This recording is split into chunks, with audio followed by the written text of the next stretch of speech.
Hi, HTML script take பத்தி பார்க்கலாம். JavaScript கோட HTML குள்ள ரைட் பண்ண ஆர் ஜாவாஸ்கிரிப்ட் ஃபைலை HTML ஃபைலுக்குள்ள லிங்க் பண்றதுக்கு ஸ்கிரிப்ட் டேக் யூஸ் பண்றோம். பாடி, ஹெட் இந்த ரெண்டு டேகுக்குள்ளேயுமே ஸ்கிரிப்ட் டேக் போட முடியும். ஹெட்டுக்குள்ள பேஜ் லோட் ஆகுறதுக்கு முன்னாடி ஸ்கிரிப்ட் ரன் ஆகும். ஆனா பாடிக்குள்ள HTML ஃபைல் ரன் ஆனதுக்கு அப்புறம் தான் ஸ்கிரிப்ட் ரன் ஆக முடியும். இப்போ ஒரு சின்ன எக்ஸாம்பிள் பார்க்கலாம். ஒரு ஸ்கிரிப்ட் அப்படிங்கறத பாடிக்குள்ள நான் ஒரு டேக் ஓபன் பண்ணி ஒரு அலர்ட் மெசேஜ் மட்டும் நான் கொடுக்குறேன். ஸோ அலர்ட் கொடுத்துட்டு ஒரு வெல்கம் அப்படின்னு ஒரே ஒரு அலர்ட் மட்டும் நான் பிரிண்ட் பண்றேன்.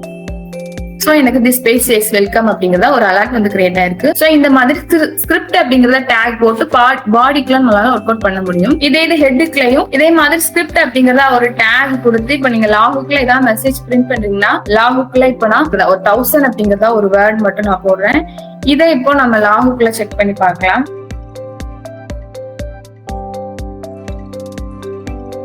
மோர் வீடியோஸ்க்கு நம்ம பேஜை ஃபாலோ பண்ணிக்கோங்க.